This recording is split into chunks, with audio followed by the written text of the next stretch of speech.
सर्वे भवन्तु सुखिनः सर्वे सन्तु निरामयाः सर्वे भद्राणि पश्यन्तु मा कश्चित् दुःखभाग् भवेत्। ॐ शान्ति शान्ति शान्ति।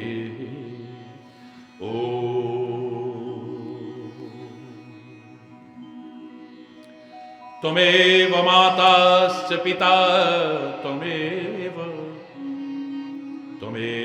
बन्धुश्च सखा त्वमेव विद्या द्रविणं त्वमेव सर्वं मम देव देव। ॐ शान्ति शान्ति शान्ति।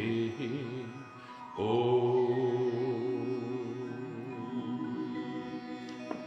चैतन्य शाश्वतं शान्तं व्योमातीतं निरञ्जनं नादबिन्दुकलातीतं तस्मै श्री गुरुवे नमः। ॐ शान्ति शान्ति शान्ति। ॐ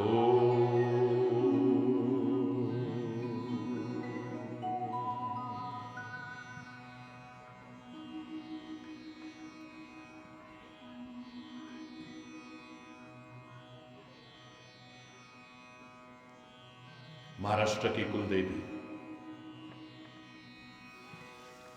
मां तुलजा भवानी के चरणों में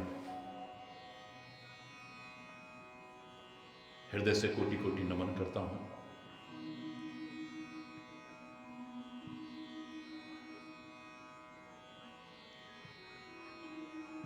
उस परमपिता परमात्मा के श्री चरणों में कोटि कोटि नमन। आप सबके प्रेम और भावनाओं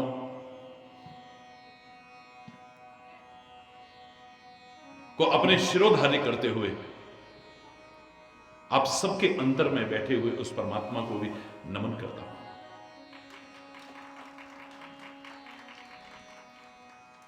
भारत मां को नमन करता हूं। अपनी आन बान और शान के प्रतीक अपने राष्ट्रध्वज को, तिरंगे को प्रणाम करता हूं। वीर स्वतंत्रता संग्राम सेनानियों को प्रणाम करता हूं। उन वीर अमर शहीदों को प्रणाम करता हूं जिन्होंने अपना सर्वस्व अर्पण कर दिया इस वतन के लिए, हमारे लिए। और जिस भूमि पर हम बैठे हैं, यह पवित्र भूमि हमारे भारत राष्ट्र में भी महाराष्ट्र वीरों की भूमि है,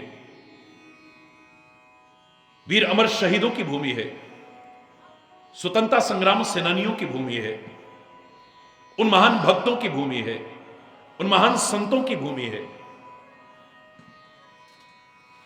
हृदय से बार बार कोटि कोटि नमन करता हूं इस पवित्र धरा को भी।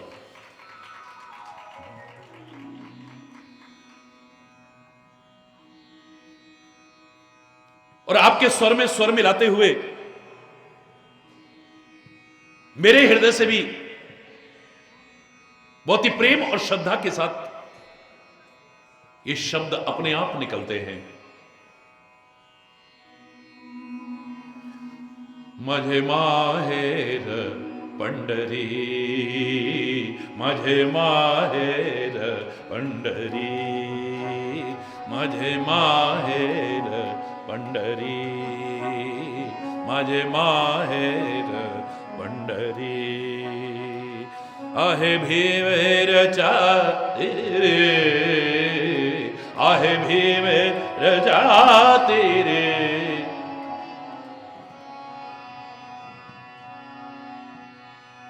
मिले स्वर मेरा माझे माहेर पंढरी, माझे माहेर पंढरी, माझे माहेर. बापयाने आई माझी विठ्ठल रखुमाई,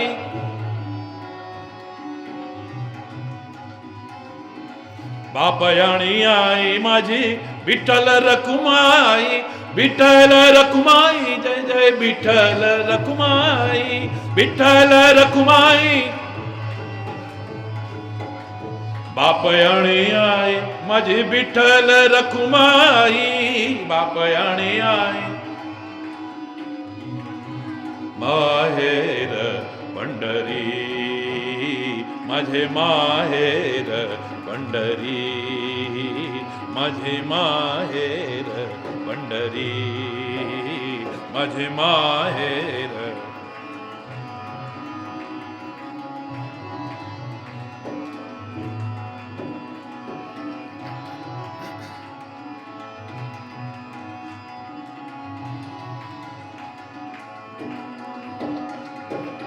पुंडलिक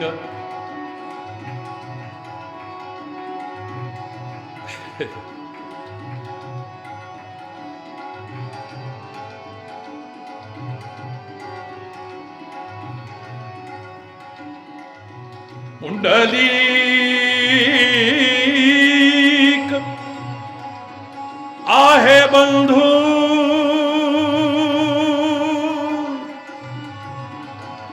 त्याची ख्याती काय सांगू, त्याची ख्याती काय सांगू.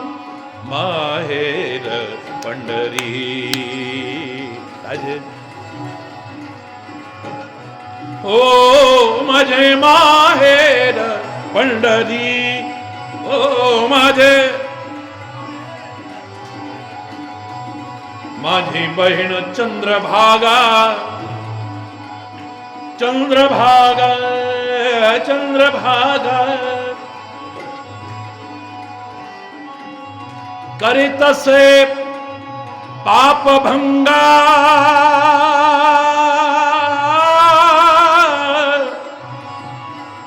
माझे माहेर पंढरी,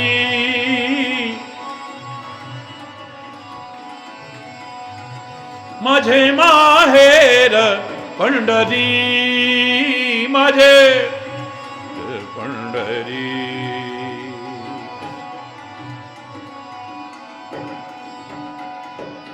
एका जनार्दनी शरण करी माहेरची आठवण,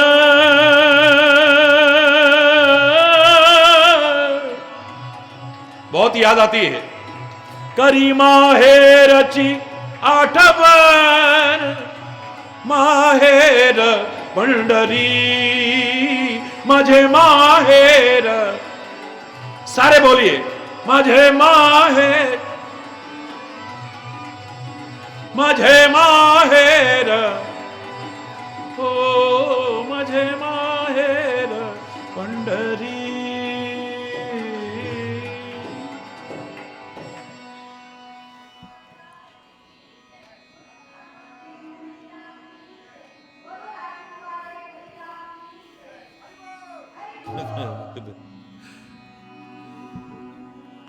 सौभाग्य है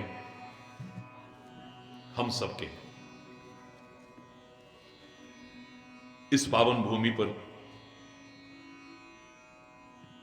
पावन पर्वों पर उस परमपिता परमात्मा का पावन नाम लेने का और पावन चरित्र सुनने और सुनाने का सौभाग्य मिल रहा है.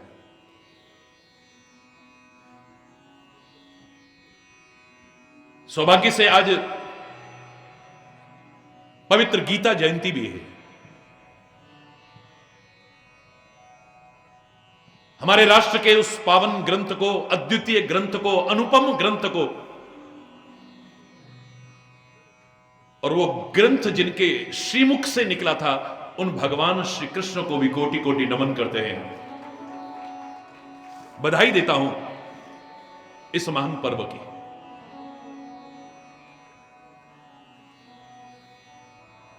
मुझे नाज है अपने भारत पर और भारतीय संस्कृति पर, जिसका सानी दुनिया में कोई नजर नहीं आया है। लाख आक्रमण होते रहे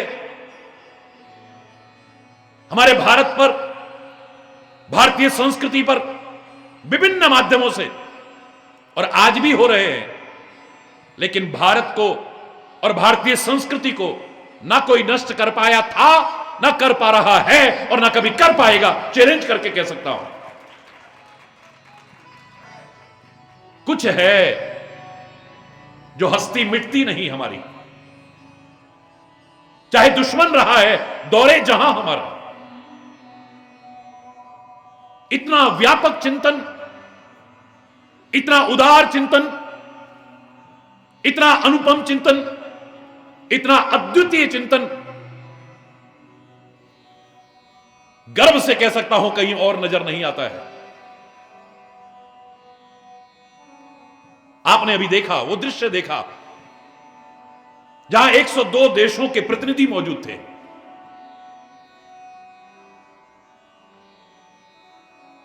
जहां भारत के संदेश को लोगों ने कितनी रुचि के साथ सुना है और उनकी प्रतिक्रिया बता रही है कितना पसंद किया उन्होंने। मैंने सबसे पहले एक बात कही, पूरे भारत की ओर से मैं प्रणाम करता हूं, सभी धर्माचार्यों को प्रणाम करता हूं और सभी धर्मों को प्रणाम करता हूं। लेकिन मुझे अफसोस के साथ कहना पड़ रहा है कि हम यूनिवर्सल पीस कॉन्फ्रेंस में इकट्ठे हुए हैं, लेकिन यूनिवर्स की किसी ने चर्चा नहीं की। वर्ल्ड पीस की चर्चा हुई, विश्व शांति से ज्यादा कोई नहीं बढ़ा। यूनिवर्सल पीस कॉन्फ्रेंस में यूनिवर्स का तात्पर्य होता है ब्रह्मांड। ऐसी पता नहीं कितनी पृथ्वियां हैं उसके अंदर, ऐसे पता नहीं कितने सूर्य हैं उसके अंदर, ऐसे पता नहीं कितने चंद्र हैं उसके अंदर, कितने ग्रह, कितने उपग्रह उस ब्रह्मांड के अंदर है, कोटि कोटि। लेकिन हम विश्व शांति से ज्यादा चर्चा नहीं कर पाए। मुझे नाज है अपने भारत पर और भारतीय चिंतन पर और भारत के उन वैज्ञानिक ऋषियों पर। यह भारत कृषि प्रधान देश है, सब जानते हैं, लेकिन भारत ऋषि प्रधान देश है, इसे भी नकार नहीं सकते हैं। ढोंगी पाखंडी नहीं, वो वैज्ञानिक ऋषि हमारे, जिनका चिंतन सनातन काल से डिम डिम घोष करता रहा है, ओम देव शांति, अंतरिक्ष शांति, पृथ्वी शांति, रापः शांति, रौखदेह शांति, वनस्पतयः शांति। एकमात्र भारत ऐसा है जो आज से नहीं सनातन काल से कहता आ रहा है, हम तो पृथ्वी पर शांति चाहते हैं, हम अंतरिक्ष में शांति चाहते हैं, हम पाताल में शांति चाहते हैं, हम समुद्रों में शांति चाहते हैं, हम औषधियों में शांति चाहते हैं, हम वनस्पतियों में शांति चाहते हैं। और ज्यादा क्या कहूं, शांति रेव शांति, शांति में भी शांति चाहने वाला इकलौता मेरा भारतवर्ष है। I am proud to be an Indian. भारतीय होने पर गर्व का अनुभव होता है।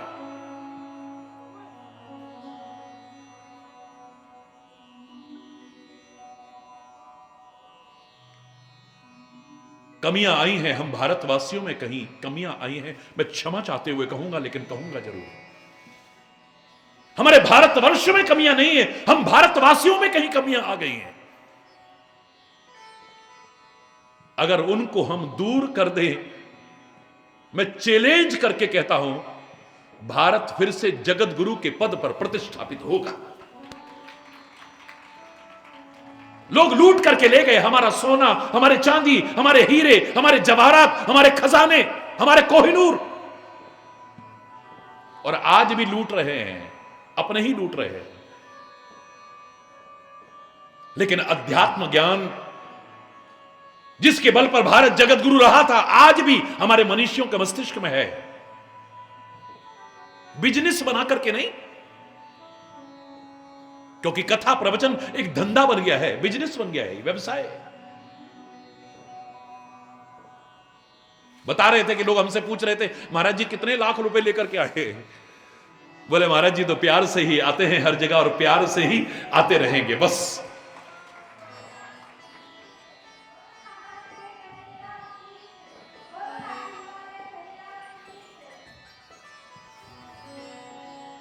कथा प्रवचन एक व्यवसाय बन करके रह गया है।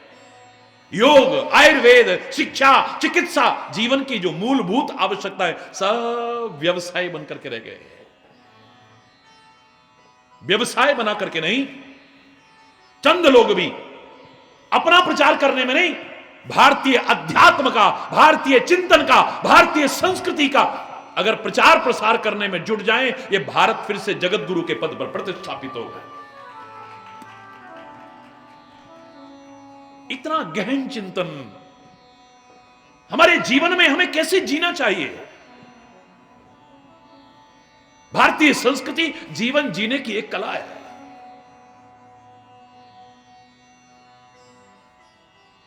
जो कदम कदम पर हमें सिखाती है, जो हमारे वेदों ने कहा, जो हमारी गीता ने कहा, जो भागवत ने कहा, जो ग्रंथों ने कहा, उपनिषदों ने कहा, रामायण ने कहा, महापुरुषों ने कहा, एक छोटे से वाक्य के अंदर भर दिया सारा का सारा। गीता जयंती के पावन अवसर पर गीता का वो दिव्य संदेश बहुत कम शब्दों में, संक्षिप्त रूप में सार गर्भित प्रस्तुत करने की कोशिश करूंगा, लेकिन उसका सार एक श्लोक में देखिए। कर्म, भक्ति और ज्ञान का समन्वय का संदेश देती है गीता। कर्म, भक्ति और ज्ञान के समन्वय का संदेश देते हैं वेद। कर्म, भक्ति और ज्ञान के समन्वय का संदेश देते हैं उपनिषद, हमारे रामायण, हमारे ग्रंथ, हमारे संत। हमारे उन ऋषियों ने, वैज्ञानिक ऋषियों ने बड़े सरलता से आपसे कह दिया, आप सोच नहीं पाए कभी, समझ नहीं पाए कभी।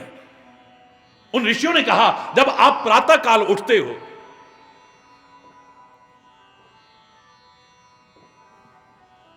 प्रातः काल उठने पर आप किसी का चेहरा मत देखो। आप में से अधिकांश लोग जानते होंगे, हमारे ऋषियों ने कहा, हमारे चिंतकों ने कहा, आप प्रातः काल उठते ही सबसे पहले अपने हाथों के दर्शन कीजिए। काय के दर्शन कीजिए? जोर से बोलिए। हाथों के दर्शन कीजिए। एक तो आप बच जाएंगे व्यर्थ के विवाद से, व्यर्थ की दुर्भावनाओं से। संयोग से आपका दिन खराब हो गया तो आपके मुंह से निकल जाएगा, आज पता नहीं किस मनहूस की शक्ल देखी थी, हमारा सारा दिन खराब हो गया। और जब उस व्यक्ति को पता चलेगा मेरे को मनहूस कह रहा है, तो सद्भावना पैदा नहीं होगी, दुर्भावनाएं पैदा हो जाएंगी। बच जाएंगे आप उससे। और हाथों के दर्शन करते हुए आपको क्या कहना है, जरा गहराई से देखिए आप। कराग्रे बसते लक्ष्मी, बोलो, बड़ा अच्छा लगेगा। आप सभी लोग बोलिए, बोलते होंगे, लेकिन इसका सार समझने की कोशिश, वेदों का निचोड़, गीता का निचोड़, भागवत का निचोड़, रामायण का निचोड़, सारे ग्रंथों का, संतों की वाणी का निचोड़ है इसमें। हम तो ऐसे बोल जाते हैं खाली। कराग्रे बसते लक्ष्मी, बोली। कर मध्य सरस्वती, करमूले तु गोविंद, प्रभाते कर दर्शनम, प्रभाते कर दर्शनम। हाथों के दर्शन करते हुए, हाथों के अग्रिम भाग में किसके दर्शन कर रहे हैं? कराग्रे बसते लक्ष्मी। मैं क्षमा चाहते हुए कहूंगा, खाली लक्ष्मी जी की पूजा करके लक्ष्मी आ जाएगी, गारंटी नहीं। खाली श्री यंत्र घर में रखने से ही लक्ष्मी आ जाएगी, गारंटी नहीं है। मैं क्षमा चाहते हुए कहूंगा, लेकिन कहूंगा जरूर। लक्ष्मी का देवता है मेहनत। मेहनत करो, तुम क्या से क्या नहीं पा सकते हो।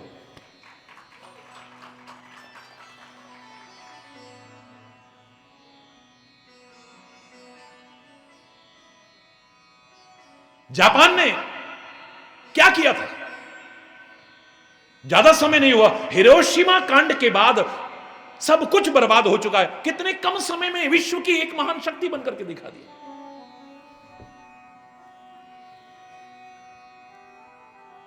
क्या किया था उन्होंने? मैं पूजा का विरोध नहीं कर रहा हूं, करो, लेकिन इतने मात्र से तुम आगे बढ़ जाओगे। साथ में कुछ और भी होना चाहिए।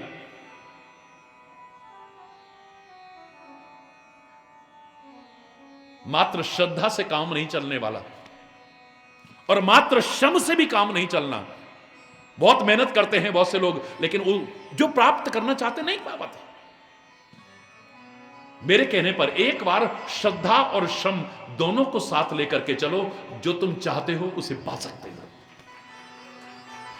श्रद्धा भी हो हमारे अंदर और श्रम यानी मेहनत भी हो, दोनों को इकट्ठा करके चलो। कोशिश करने वालों की कभी हार नहीं होती, और की हुई कोशिश कभी बेकार नहीं होती। और परमात्मा भी उसी की सहायता करता है, याद रखना। God helps those who help, जोर से बोलो, देमसेल्व्स। परमात्मा भी उसी की सहायता करेगा जो स्वयं अपनी सहायता करता है, अपनी कोशिश करता है। हिम्मते मर्दा मददे खुदा। जो खुद कोशिश करते हैं, परमात्मा भी उसकी सहायता करता है, और वो सहायता करे सफलता न मिले, ऐसा कैसे हो सकता है कभी? हरि बोल। तो कराग्रे बसते लक्ष्मी, करके अग्रभाग में लक्ष्मी है। और वैसे भी आप अग्रभाग से इशारा करते हो लक्ष्मी का, है? अग्रभाग से ही गिनते हो इसको। हरि बोल रहा, ये बता रहा है तुम्हारे हाथ पुरुषार्थ के प्रतीक हैं। जीवन के रहते जो जीवन के परम पुरुषार्थ हैं, उनको प्राप्त करो ना। अर्थ, धर्म, काम और मोक्ष। तुम सब कुछ पाओ, लेकिन धर्म के अंकुश में रह करके पाओ, धर्म से दूर होकर के नहीं। वरना अर्थ जो प्राप्त किया है अनर्थ की जड़ बन जाएगा, याद रखना। इसको पाकर के कहीं गंदे व्यसन न लग जाएं, इसके पाकर के कहीं अभिमान न आ जाए, यह भी बर्बाद हो जाएगा और तुम भी बर्बाद हो जाओगे, याद रखना। ये अर्थ जहां आवश्यक है, वहीं अनर्थ की जड़ भी यही है, सारी की सारी। हरि बोल रहा, यह बता रहा है कि कर्म करो। कराग्रे बसते लक्ष्मी, कर्म करो, मेहनत करो, अपने कर्तव्य का पालन करो, लक्ष्मी प्राप्त करो, कोई बुराई नहीं है। लेकिन मात्र कर्म नहीं, कर्म विचार पूर्वक करो। कर्म के साथ विचार होना चाहिए, कर्म के साथ ज्ञान होना चाहिए, कर्म के साथ विवेक होना चाहिए। वरना कर्म करने के बाद आप दुखी हो जाएंगे, पश्चाताप होगा, ग्लानि होगी, शर्मिंदगी होगी। किसी महापुरुष ने कहा भी था ना, बिना विचारे जो करे सो पाछे पछताए, काम बिगारे आपनो जग में होत हसाए। जो बिना सोचे समझे कर्म करते हैं, उनको पछताना पड़ता है। हाय हमसे ऐसा कर्म क्यों हो गया, हाय हमसे ऐसा कर्म क्यों हो गया, हाय हमसे ऐसा कर्म क्यों हो गया, ये हमने क्यों किया। कर्म के साथ विचार भी होना चाहिए, कर्म के साथ विवेक होना चाहिए, कर्म के साथ ज्ञान होना चाहिए। तो इसीलिए हाथों के दर्शन में अगला चिंतन क्या दिया, कर मध्य सरस्वती। तो सरस्वती काय का प्रतीक है, ज्ञान का प्रतीक है। सरस्वती ज्ञान की प्रतीक है, ज्ञान की अधिष्ठात्री देवी है। यानी कर्म तो करो, पर कर्म के साथ ज्ञान भी होना चाहिए। लेकिन कर्म भी करो, विचार पूर्वक कर्म भी करो, लेकिन साथ ही साथ अगर उस परम सत्ता को, जिसे तुम राम कहते हो, कृष्ण कहते हो, शिव कहते हो, दुर्गा कहते हो, अल्लाह कहते हो, वाहिगुरु कहते हो, खुदा कहते हो, जो भी कहते हो, जिसने सब कुछ हमें दिया है, उसके प्रति कृतज्ञता ज्ञापन भी कर लो। अगर अनग्रेटफुल न बन करके ग्रेटफुल बनते हुए उसके प्रति कृतज्ञता ज्ञापन करो, उसे धन्यवाद अर्पित करो, तो जीवन में लाख प्रयास करके जो हासिल नहीं कर पाए, तुम सहज में प्राप्त कर जाओगे। इसलिए कराग्रे बसते लक्ष्मी, कर्म करो और लक्ष्मी प्राप्त करो। ये हाथ तुम्हारे पुरुषार्थ के प्रतीक हैं, मेहनत करो ना। भाग्य भाग्य चिल्लाने से कुछ नहीं बनने वाला है। भाग्य का निर्माता है मानव, तू स्वयं है। अभिमान तो मत करना, परमात्मा का नाम लेकर के कोशिश कर। तू भाग्य बना भी सकता है, भाग्य बदल भी सकता है और भाग्य को संवार भी सकता है। तेरे को परमात्मा ने वो शक्ति और सामर्थ्य दी है। भाग्य के निर्माता परमात्मा नहीं, परमात्मा को समदर्शी कहते हैं। अगर परमात्मा भाग्य बनाते तो किसी को गरीब, किसी को अमीर, किसी को गोरा, किसी को काला, किसी को ज्ञानी, किसी को अज्ञानी, किसी को संत, किसी को दुष्ट, भगवान पर ही उंगली उठ जाती। ये क्यों किया भेदभाव? तुम तो किसी से भेदभाव नहीं करते हो, सब तुम्हारी औलाद है। उसने जब पहली बार सृष्टि बनाई थी, क्या कोई भेदभाव था? क्या कोई राजा, रंक, छोटा बड़ा, ब्राह्मण, क्षत्रिय, वैश्य, शूद्र, हिंदू, मुसलमान, सिख, सब जंगलों में नंगे भटकते थे। उसने सबको जब पैदा किया, पहली बार सृष्टि पैदा की, एको हम बहुश्यामा, मैं एक हूं बहुत बन जाऊं, उसका ये संकल्प आते ही सृष्टि का निर्माण हो गया। क्या भेदभाव था बताइए? था कोई छोटा बड़ा, ऊंच नीच, गरीब, संत, अमीर या दुष्ट? सभी जंगलों में रहते थे। उसने सब कुछ पैदा किया था। कोई कंदमूल फल खा करके जीवन बचाता था, कोई जानवरों को मार करके खाता था। धीरे धीरे पत्थर से चिंगारी निकली, आग जलने लगी और उसमें जो रखा था वो भुन गया, उसे खाया और अच्छा लगा तो कोई कच्चा खाने लगा, कोई पका करके खाने लगा। कोई मेहनत करके जंगल से दूर से लेकर के आता था, किसी ने रास्ते में ही झपट करके छीन करके खाना शुरू कर दिया। हरि बोल, जोर से बोला था। धीरे धीरे लाज, शर्म, हया, मर्यादा आने लगी, व्यवस्थाएं आने लगी। शरीर पर पत्ते लपेटना शुरू किया, पेड़ों की खाल लपेटना शुरू किया। ये सोना चांदी हीरे जवाहरात ये तो बहुत बाद की चीजें हैं। ये तुम्हारी मान्यताएं दी हुई है और जिस दिन मान्यता रद्द होगी ये सब कूड़ा हो जाएगा। 1000 के 500 के नोट की मान्यता रद्द होते ही कागज के टुकड़े हो गए ना। ये सब मान्यताएं हैं हमारी बनाई हुई। और जिस दिन मान्यता रद्द हो गई फिर सोना भी ऐसे हो जाएगा, चांदी भी ऐसे हो जाएगी। ये सब चीजें मान्यताओं के बल पर है। ये बस समाज ने जिसे मान्यता दे दी, ये कीमती है, ये बेशकीमती है, ये कम कीमती है। हरि बोल रहा है। धीरे धीरे आगे चलने लगा। एक गोल सी लकड़ी का टुकड़ा मिला और जब खींच के ला रहा था, देखा आराम से, फिर पहिए का निर्माण हुआ, फिर बैलगाड़ी का निर्माण हुआ, फिर ये किसने किया? आपने किया है। परमात्मा ने सबको नंगा पैदा किया था। और आज भी जब कोई जाता है, कोई कुछ साथ नहीं ले जाता, सब नंगे आए थे और नंगे ही जाते हैं। खाली हाथ आते हैं, खाली हाथ जाते हैं। उसके यहां कोई भेदभाव नहीं है। राजा के घर में बेटा पैदा होगा तो हीरे जवाहरात का मुकुट पहन के पैदा नहीं होता है, नंगा ही आता है। और जब जाएगा तो साथ में कोई हीरे जवाहरात नहीं ले जाएगा, खाली जाएगा। और एक भिखारी का बच्चा भी पैदा होगा तो वैसे ही पैदा होता है, वैसे ही जाता है। आने और जाने का उसके यहां क्रम एक ही है, सबके लिए बराबर है। हरि बोल रहा है। भाग्य का निर्माता परमात्मा नहीं है मानव, तू स्वयं है। उसका नाम लेकर के, अभिमान करके नहीं, कोशिश कर। बड़ों के आशीर्वाद लेकर के कोशिश कर, सबकी शुभकामनाएं लेकर के कोशिश कर। जीवन में ऐसा क्या है जिसे तू प्राप्त नहीं कर सकता है? मैं कहा करता हूं, nothing is impossible in this world, it may be difficult. Impossible itself says that I am possible. कठिन हो सकता है, अवघड़ असू सकते, अशक्य नहीं, मराठी में भी बोलते ना। असंभव कुछ नहीं है, कठिन हो सकता है और तू कोशिश कर।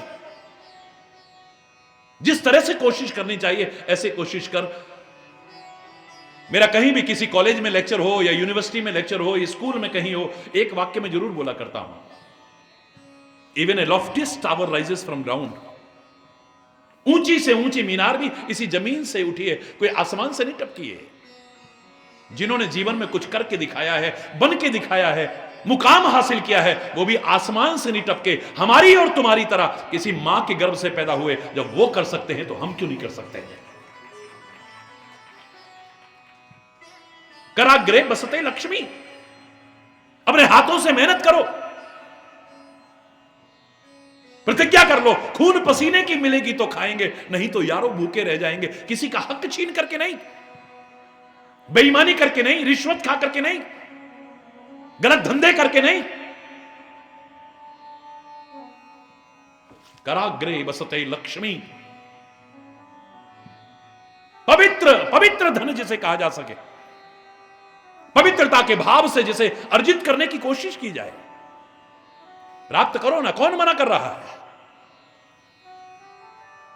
लेकिन कर्म करना अवश्य, लेकिन कर्म के साथ विचार और विवेक को, ज्ञान को जरूर रखना।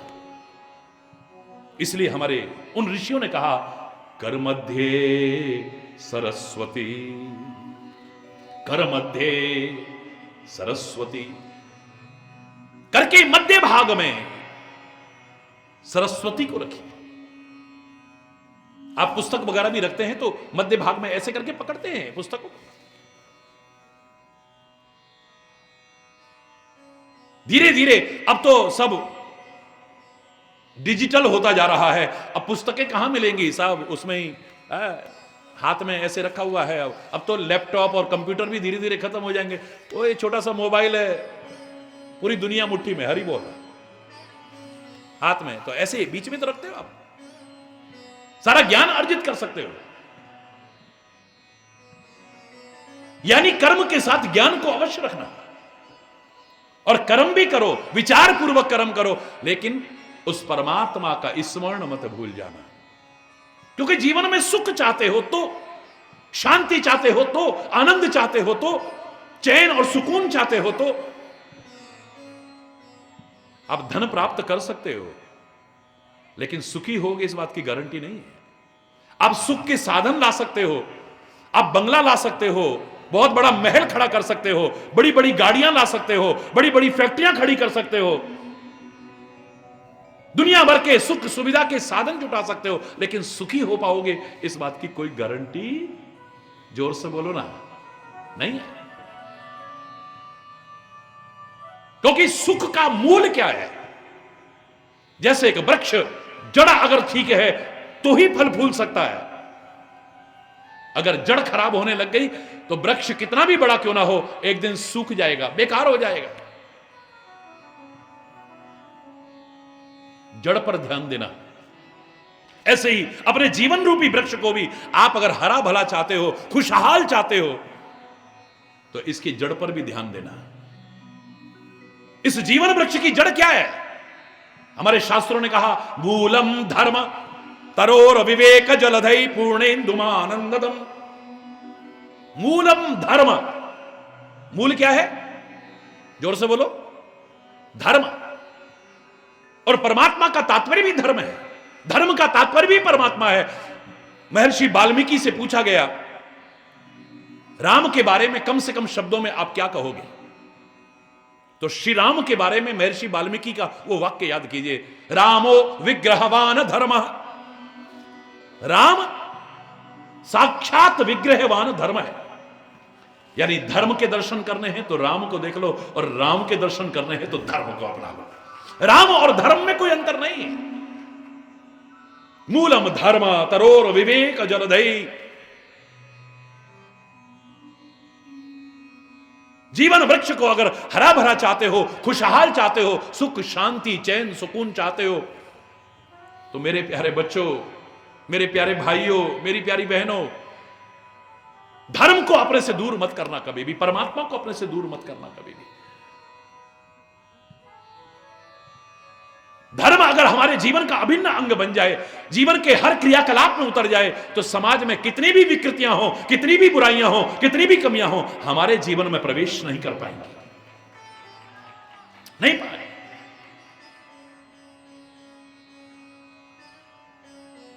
रामायण में कहा, जिमी सरिता सागर मह जाई, यद्यपि ताही कामना नाही, तिम सुख संपत्ति बिना ही बुलाए, धर्मशील मह जाई सुहाए।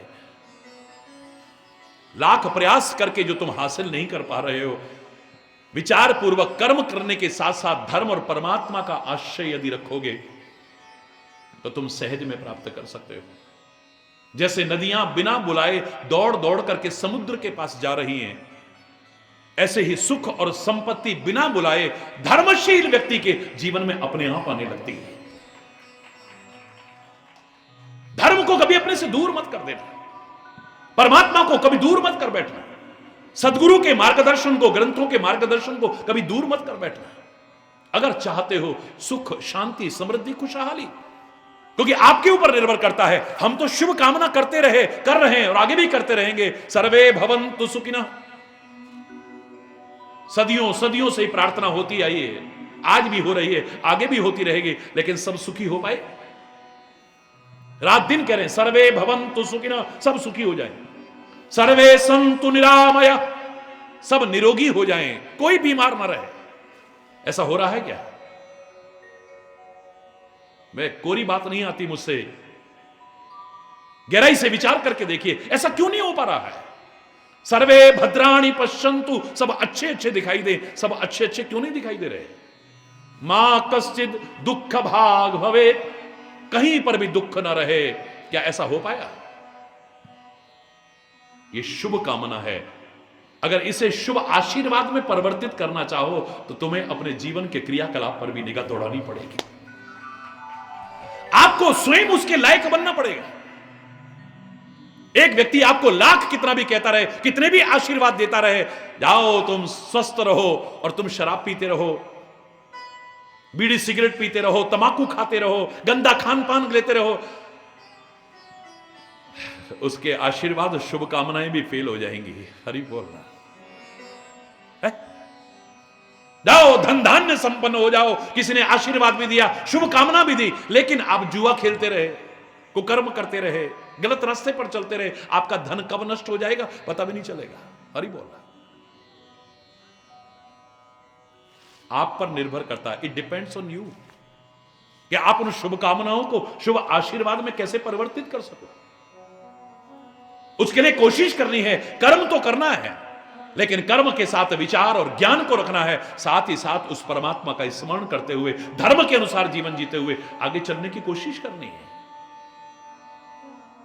महाभारत का जिसका एक अंश है ये गीता, उसका प्रमुख वाक्य देखिए आप, धर्मो रक्षति रक्षिता। वो महावाक्य हमें संदेश दे रहा है कि तुम यदि धर्म की रक्षा करोगे तो कदम कदम पर धर्म तुम्हारी रक्षा करेगा। यार तुम यदि धर्म की रक्षा करने का तात्पर्य क्या है? संभाल के रखो इसे, अपने से कभी दूर मत होने दो। धर्म को कभी अपने से दूर मत होने देना। तुमने अगर धर्म को संभाल के रखा, रक्षित किया अपने लिए, तो ये धर्म कदम कदम पर तुम्हारी रक्षा करेगा। याद रखना, परमात्मा के नाम की रक्षा करना यानी परमात्मा के नाम को अपने से दूर मत होने देना। ये परमात्मा का नाम कदम कदम पर तुम्हारी रक्षा करेगा। वैसे भी आज असुरक्षा की भावना में जी रहे हो, खौफ के वातावरण में जी रहे हो, पता नहीं कब क्या हो जाए। ऐसे में कौन करेगा रक्षा? कौन करेगा रक्षा हमारी?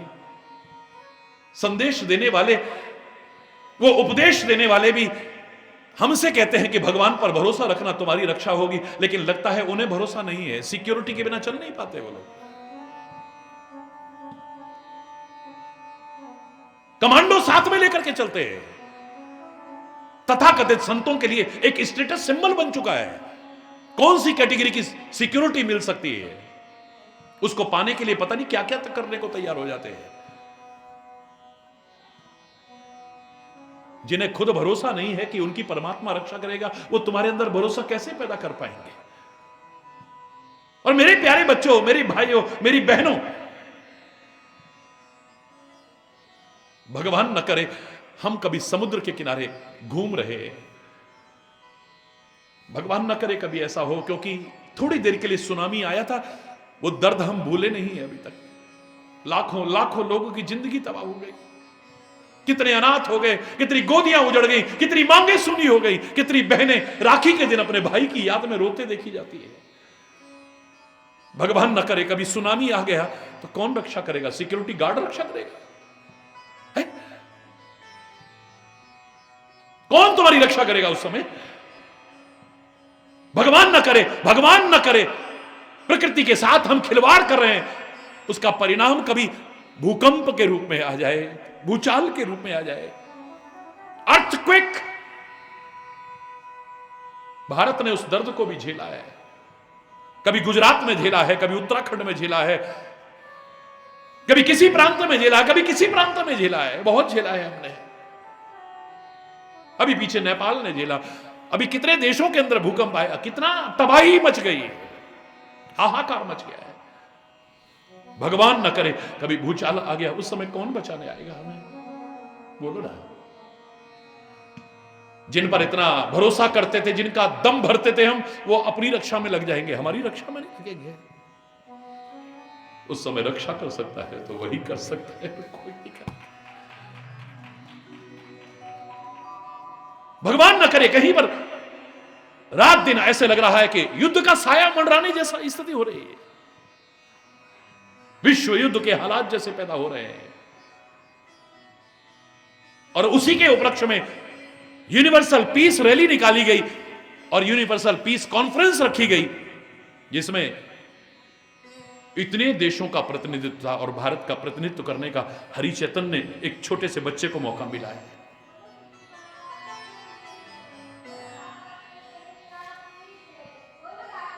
लोगों ने मना किया मुझसे, महाराज जी मत जाइए, कोरिया में तो लड़ाई की संभावना हो रही है, महाराज जी प्लीज आपसे प्रार्थना है मत जाइए, मत जाइए। लेकिन मुझे भरोसा है, परमात्मा पर भरोसा है, धर्म पर भरोसा है, आपके प्यार और शुभकामनाओं पर भरोसा है, और आपके अंदर भी वही पैदा करने की कोशिश कर रहा हूं। उसका चमत्कार देखिए, अब 1.25 लाख व्यक्ति इकट्ठा हो गया, किसी के अंदर कोई डर नजर नहीं आ रहा है, कोई भय नहीं, और डर करके तो जी भी नहीं सकते हैं। जो डर गया वो तो वैसे भी मर गया। भय के साए में जीवन को जीवन होता है।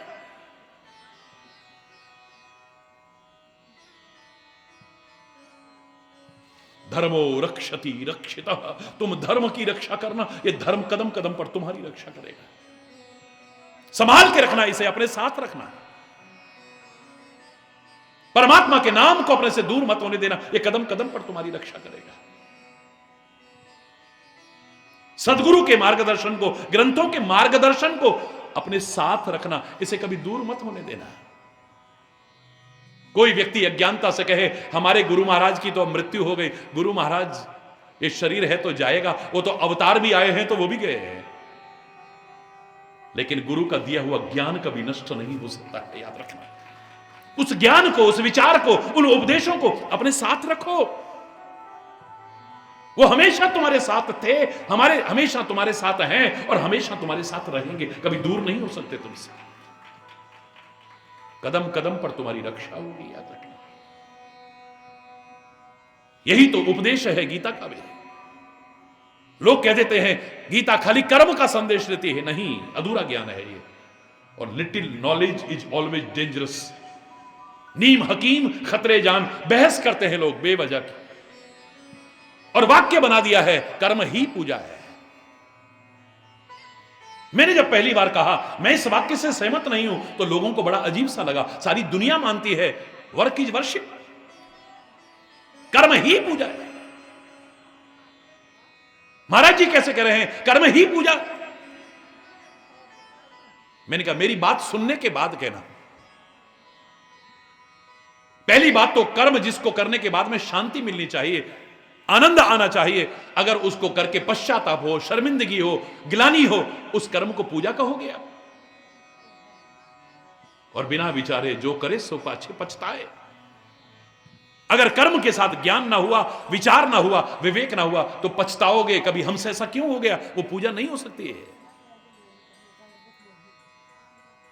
जिस कर्म को करने के बाद में ग्लानि हो, शर्मिंदगी हो, पश्चाताप हो, उसे पूजा कैसे कह सकते हो आप? ये तीनों की समन्वय की स्थिति हमारे सामने गीता के संदेश में आती है, वेदों के संदेश में आती है, ग्रंथों के संदेश में आती है। गीता 18 अध्याय की श्रीमद् भगवत गीता 3 भागों में बटी हुई है।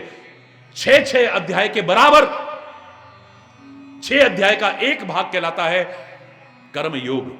बोलिए, जोर से बोलिए, कर्म योग। 6 अध्याय का दूसरा भाग कहलाता है सांख्य योग। बोलिए, सांख्य माने ज्ञान, ज्ञान योग कहलाता है। और गीता का 6 अध्याय का भाग कहलाता है उपासना योग। बोलिए, उपासना माने भक्ति। कर्म, भक्ति और ज्ञान का समन्वय का जो संदेश दे वो है मेरी गीता, वो है मेरी रामायण, वो है मेरी भागवत, वो है मेरी ग्रंथ, वो है मेरी संतों की वाणी। कर्म भी हो, ज्ञान भी हो और साथ में परमात्मा का स्मरण भी हो। ऐसा नहीं कि कर्म करते हुए तुम जिंदगी नहीं जी सकते हो। चाहे जो कर्म करते हुए, चाहे जैसे कर्म करते हुए जिंदगी तो जी लोगे आप, लेकिन जीवन में जो सुख, आनंद, चैन, सुकून, शांति चाहते हो वो हासिल कर पाओगे इसकी गारंटी नहीं है। छोटे से उदाहरण से समझाऊं मैं आपको। मेरी आंखें ना होती मैं जिंदा नहीं रह सकता था। बोलो ना, अगर मेरी आंखें न होती क्या मैं जीवित नहीं रह सकता था? बोलो, रह सकता था? कितने ऐसे हैं नेत्रहीन,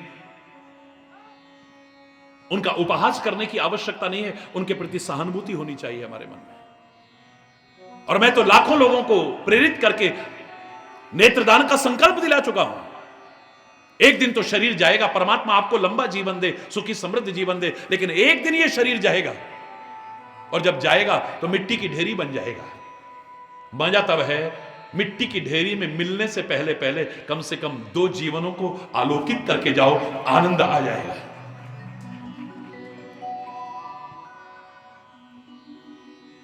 आंखें ना होती मैं जीवित रह सकता था। मेरे कान ना होते यानी सुनने की शक्ति ना होती मैं जीवित नहीं रह सकता। क्या बहरे लोग जिंदा नहीं रहते? बोलो, रहते हैं ना। मेरी आंखें ना होती तो भी मैं जीवित रह सकता था, मेरे कान ना होते तो भी मैं जीवित रह सकता था, और मेरे आंख और कान दोनों ना होते, खाली मुख होता तो भी मैं जीवित रह सकता था। जीवित तो रह सकता था, लेकिन चेहरे का सौंदर्य और जीवन का आनंद जो इन तीनों के रहते उठा सकता हूं, खाली मुख के द्वारा नहीं उठा सकता हूं। बिल्कुल ठीक ऐसे ही आंखें ज्ञान का प्रतीक है, देख करके चलने का प्रतीक है। कान भक्ति के प्रतीक है। नवदा भक्ति का क्रम भी श्रवणम, कीर्तनम, श्रवण से शुरू होता है, कानों से शुरू होता है भक्ति का क्रम।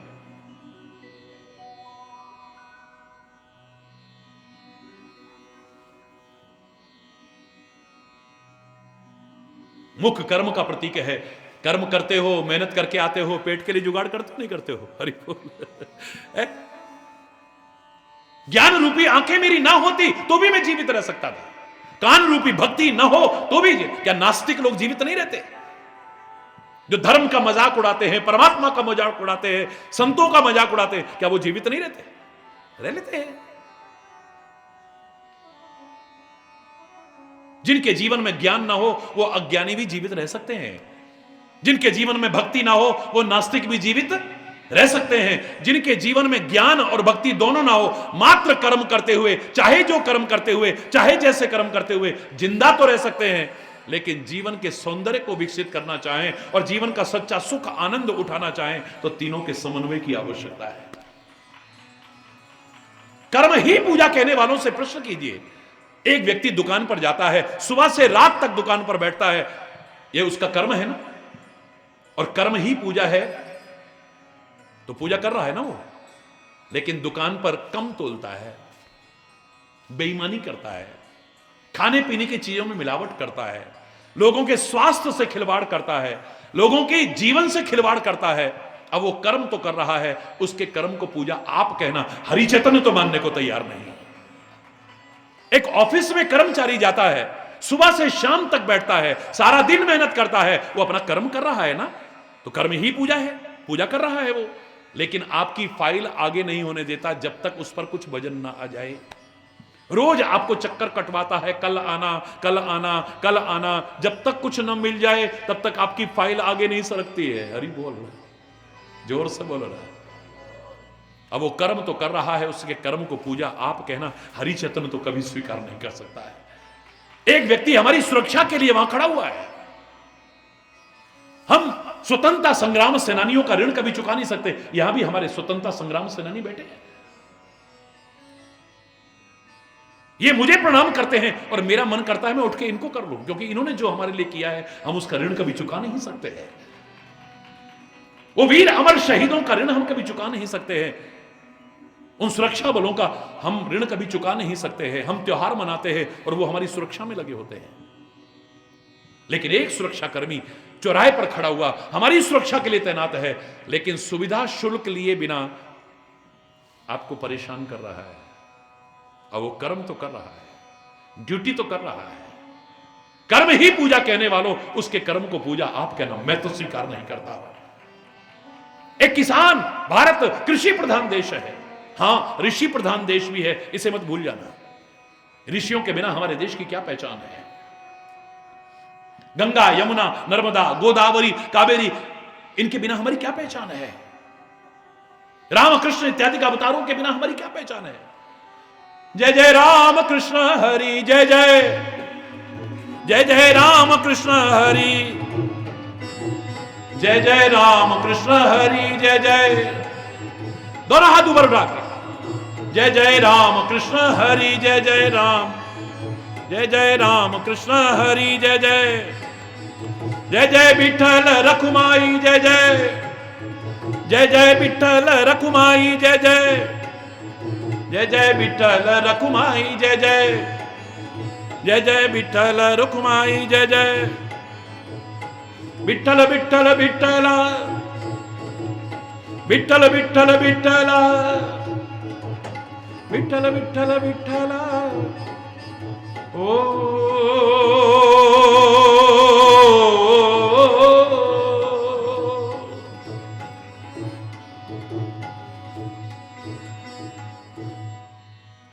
क्या पहचान है हमारी, उनके बिना अधूरी पहचान है। किसान अन्नदाता है हमारा, हालांकि दुख होता है, अफसोस होता है, भारत जैसे कृषि प्रधान देश में आज किसान आत्महत्या करने पर मजबूर है। शर्म के मारे सिर नीचा हो जाता है। हमारे इस क्षेत्र में भी कितने किसानों ने अपना जिंदगी खत्म कर दी है। देश के विभिन्न भागों में किसान आत्महत्या करने पर मजबूर हो रहा है। किसान जो अन्नदाता है, मैं तो कई बार कहा करता हूं, कारें पैदा करने वाले खरबपति खरबपति बन गए। कार ना होती तो भी हम जिंदा रह सकते थे। सिगरेट पैदा करने वाले खरबपति खरबपति बन गए, लोग मर ना जाते अगर सिगरेट ना होती तो। शराब पैदा करने वाले खरबपति खरबपति बन गए। मोबाइल नहीं था तब भी तो जी रहे थे, ये पैदा करने वाले खरबपति खरबपति बन गए। लेकिन हमारे जीवन को बचाने के लिए अन्न पैदा करने वाला आज उसी दुर्दशा में है। उस किसान का ऋण हम चुका नहीं सकते कभी भी। वो अपना कर्म करता है, कर्म ही पूजा कहने वालों, क्या उसका कर्म पूजा नहीं? बोलो ना, बोलो, पूजा है ना। लेकिन वो किसान जिसे मैं भगवान का रूप भी कह दूं तो कोई अतिशयोक्ति नहीं। थोड़े से लालच के पीछे रात को लौकी में इंजेक्शन लगाता है, सुबह तक इतनी बड़ी हो जाएगी तो ज्यादा पैसे मिल जाएंगे। लोग बीमार मरे उसकी बला से, लोगों की जिंदगी बर्बाद हो उसकी बला से। तरह तरह के रासायनिक खादों का इस्तेमाल करता है, जिसके द्वारा पैदा किए हुए अन्न को खा करके लोग बीमार हो रहे हैं, मर रहे हैं, बीमारियां पैदा हो रही हैं। किसान भगवान का रूप है, किसान का कर्म भी पूजा है, लेकिन ऐसे किसानों के कर्म को पूजा आप कहना मैं तो नहीं कह सकता हूं। कम से कम आपसे मैं पूछता हूं, एक डॉक्टर को अगर मैं भगवान का रूप भी कह दूं तो कोई अतिशयोक्ति है क्या? यहां बहुत सारे डॉक्टर बैठे हुए हैं। डॉक्टर भगवान का रूप होता है। जैसे भगवान भेदभाव नहीं करता, डॉक्टर की भी भेदभाव नहीं करता है। उस जमाने से देख लो आप, लक्ष्मण अगर मूर्छित हुआ है, रावण के वैद्य को बुलाया गया, रावण के डॉक्टर को बुलाया गया, तो उसने ये नहीं कहा कि इसको मार दो, उसने सही उपचार बताया है। डॉक्टर कभी भी भेदभाव नहीं कर सकता है। ये शत्रु का भाई है, ये मर जाएगा तो अच्छी बात है, कभी नहीं कर सकता डॉक्टर। हमारे भारतवर्ष में भी अपने डॉक्टरों पर नाज का, गर्व का अनुभव होता है। आज जो हमें पीड़ा में झोंके हुए, आतंकवाद में झोंके हुए, वो हमारा पड़ोसी, वहां पाकिस्तान से भी लोग यहां हार्ट का ऑपरेशन कराने आते हैं, लेकिन डॉक्टर के मन में कोई भेदभाव नहीं, उनको सही करके यहां से भेजने की कोशिश करता है। जोरदार तालियों से स्वागत कीजिए उसका।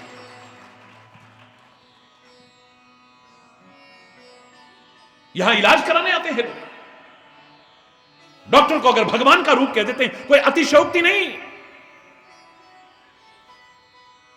मैंने तो एक घटना को जब सुना तो मेरे रोंगटे खड़े हो गए थे और मैं कई दिन तक रोता रहा।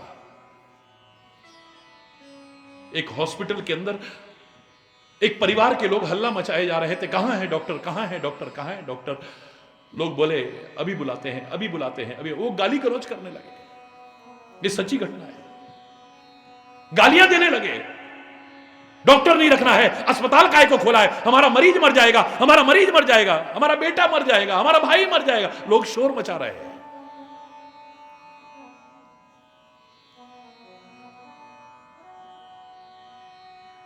अस्पताल के कर्मचारियों ने कहा हमने अभी फोन किया है, डॉक्टर साहब बस थोड़ी देर में आने वाले हैं, बस थोड़ी देर में आने वाले हैं। क्या थोड़ी देर का? दुखी थे, उठपटांग बोलने लगे।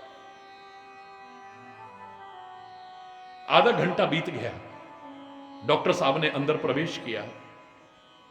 डॉक्टर साहब यही इनका परिवार, इनका बच्चा है जिसका एक्सीडेंट में बहुत बुरा हाल है, प्लीज डॉक्टर साहब। डॉक्टर आगे बढ़ने लगा, वो गाली गलौज करने लगे, काहे कि तुम डॉक्टर हो, ये अस्पताल क्यों खोल रखा है, किस लिए ये कर रहा हो? बहुत, आप प्रार्थना करो, मुझे प्रयास करने दो, समय बर्बाद मत करो, वरना और कोई परेशानी हो सकती है। डॉक्टर सीधा अंदर प्रवेश कर गया। 2 घंटे ऑपरेशन चला, 2 घंटे। चेहरे पर, क्योंकि डॉक्टर की मुस्कुराहट और उदासी को देख करके ही लोगों को पता चल जाता है। यूं करता हुआ डॉक्टर बाहर निकलता है, थोड़ी शांति मिलती है। डॉक्टर साहब, डॉक्टर साहब, डॉक्टर साहब, डॉक्टर साहब, बच गया तुम्हारा मरीज, बच गया। और कह करके भागने लगा डॉक्टर। डॉक्टर साहब आपसे बात करनी है, इनसे बात कर लेना। मैं सोचा शायद पैसे वैसे की बातें होंगी। वो फिर ऊट पटांग बोले, बड़ा अकड़ू है, हम उसे धन्यवाद कहना चाहते थे, उसने हमारे बच्चे का जान बचाई, हमारे भाई की जान बचाई। कितनी अकड़ है इसके अंदर, देखो ऐसे भाग गया बिल्कुल। बहुत देर से कर्मचारी सुन रहे थे, उनसे कहते हैं रोते हुए कि प्लीज चुप हो जाइए, प्लीज चुप हो जाइए, प्लीज चुप हो जाइए। तुम जानते हो डॉक्टर साहब कहां से आ रहे हैं? कहीं गए होंगे पार्टी वार्टी में। तुम्हारे बेटे ने जिसके साथ एक्सीडेंट किया है ना, शराब पी करके गाड़ी चलाते हुए जिसके साथ एक्सीडेंट किया है, उसकी मृत्यु हो गई। जानते हो वो कौन है? डॉक्टर साहब का बेटा है। शमशान के अंदर अपने बेटे की अंतिम क्रिया कर रहे हैं। जब बार बार हमने कहा इसकी जिंदगी बड़े संकट में है, उसकी अंतिम क्रिया को छोड़ करके डॉक्टर साहब आए और वापिस अब शमशान में जाएंगे अपने बेटे की अंतिम क्रिया करने के लिए। दिल रो पड़ता है इस घटना पे। और तुम उठपटांग बोले जा रहे हो, गालियां दी जा रहे हो, तुम्हें मालूम है कुछ? सोचिए उनकी क्या हालत हुई होगी, क्या हालत हुई होगी। अगर मैं डॉक्टर को भगवान का रूप कह देता हूं, कोई पाप तो नहीं कर रहा ना। डॉक्टर अपना कर्म करता है, अगर मैं उसे ही पूजा कह दूं तो कोई गलत तो नहीं कह रहा मैं। लेकिन वही डॉक्टर थोड़े से लालच के पीछे अगर किडनियां निकाल देता है, थोड़े से लालच के पीछे आपको बेवजह के टेस्ट बताता है, थोड़े से लालच के पीछे आपको 2 दिन हॉस्पिटल में और रखता है, थोड़े से लालच के पीछे आपके बच्चों की हेराफेरी कर देता है, ऐसे डॉक्टर के कर्म को पूजा आप कहना, मैं नहीं कह पाऊंगा कभी भी। कर्म ही पूजा है कहने वालों, हर कर्म को पूजा नहीं कह सकते। जिस कर्म के साथ ज्ञान जुड़ जाए, जिस कर्म के साथ विचार जुड़ जाए, जिस कर्म के साथ विवेक जुड़ जाए और साथ में परमात्मा का स्मरण हो साथ में, ऐसा कोई भी किया हुआ कर्म पूजा कहलाने लायक बन सकता है तुम्हारा। कर्म भी पूजा बन सकता है, कर्म ही पूजा नहीं है अगर तुम चाहो तो। और कैसे बन सकता है, यही आज गीता जयंती के अवसर पर मैं कहूंगा, गीता का दिव्य संदेश हमें सिखाता है, कर्म भक्ति और ज्ञान के समन्वय का संदेश।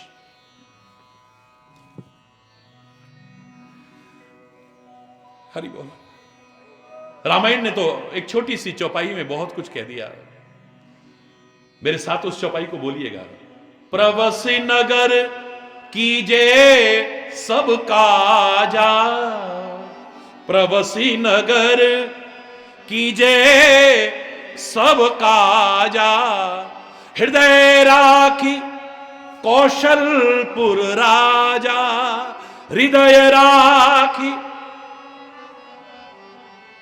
इस संसार रूपी नगर में आकर के अपना कर्म करो, सब कर्म करो, बस हृदय राखे कौशलपुर, हृदय में परमात्मा का स्मरण करते हुए कर्म करो। तुमसे गलत कर्म नहीं होंगे और उन गलत कर्मों के कारण जो दुख, संकट, विपत्तियां आने वाली, उनसे भी बच जाओगे। कर्म, भक्ति और ज्ञान का अगर सुंदर समन्वय हो गया, ये जीवन धन्य धन्य हो जाएगा आपका।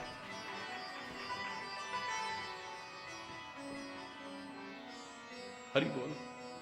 जोर से बोल रहा, और जोर से बोल रहा। कहने को बहुत कुछ है और मेरा बहुत व्यस्त कार्यक्रम था, लेकिन आपने बहुत प्रेमपूर्ण आग्रह किया, तो आपके प्रेमपूर्ण आग्रह पर मैं यहां पहुंचा। आपके प्रेम और भावनाओं के लिए मेरे पास कोई शब्द नहीं है। ये जवान को बिकी हुई जवान तो है नहीं, प्रेम और भावनाओं के बल पर ही खिंची जाती थी, खिंची आ रही और आगे भी आती रहेगी।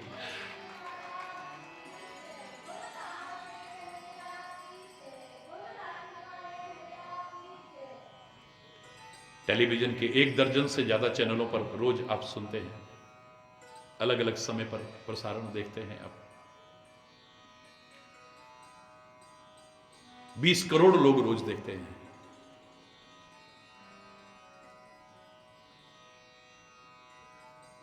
आज कहने को बहुत कुछ, लेकिन समय की मर्यादा का पालन करते हुए बस मैं इतना ही कहूंगा। मैं चाहता हूं आप सब सुखी हो, समृद्ध हो, खुशहाल हो। सुखी बसे संसार सब, दुखिया रहे न को, यह अभिलाषा हे प्रभु मेरी पूर्ण हो। विद्या बुद्धि धन धान्य से वंचित रहे न को, यह अभिलाषा हे प्रभु मेरी पूर्ण हो। सर्वे भवन्तु सुखिनः, सर्वे सन्तु निरामयः, सर्वे भद्राणि पश्यन्तु, मां कश्चित् दुःख भाग् भवेत्, मां कश्चित् दुःख भाग् भवेत्। मैं चाहता हूं, प्रार्थना भी करता रहा हूं, कर रहा हूं और करता रहूंगा, सब सुखी हो, समृद्ध हो, खुशहाल हो, प्रेम, एकता, सद्भाव, सौहार्द हर ओर हो, सबके अंदर राष्ट्रीयता आए, नैतिकता आए, मानवता आए। लेकिन उसके लिए आपका भी प्रयास बहुत आवश्यक है। मात्र कर्म मत करना, चाहे जो कर्म मत करना, चाहे जैसे कर्म मत करना, विचार पूर्वक कर्म करना और परमात्मा का स्मरण करते हुए कर्म करना। ये शुभ कामना शुभ आशीर्वाद में परिवर्तित हो जाएगी और हो जाए इन्हीं शुभ कामनाओं के साथ, इसी आवाहन के साथ आप सबके लिए, सारे भारतवासियों के लिए, सारी दुनिया के लोगों के लिए उस परमात्मा से प्रार्थना करते हुए, समय अभाव के कारण अगर कोई गलत शब्द निकला हो उसके लिए क्षमा चाहता हुआ अपनी वाणी को विराम दूंगा। एक बार जोर से बोलेंगे, धर्म की अधर्म का, प्राणियों में, विश्व का, गौ माता के, भारत माता के, गंगा माता के, संत समाज की, भारत की देवियों की, भक्त समाज की,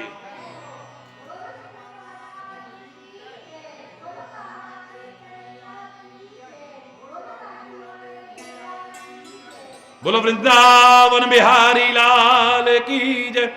जय जय श्री राधे श्याम राम।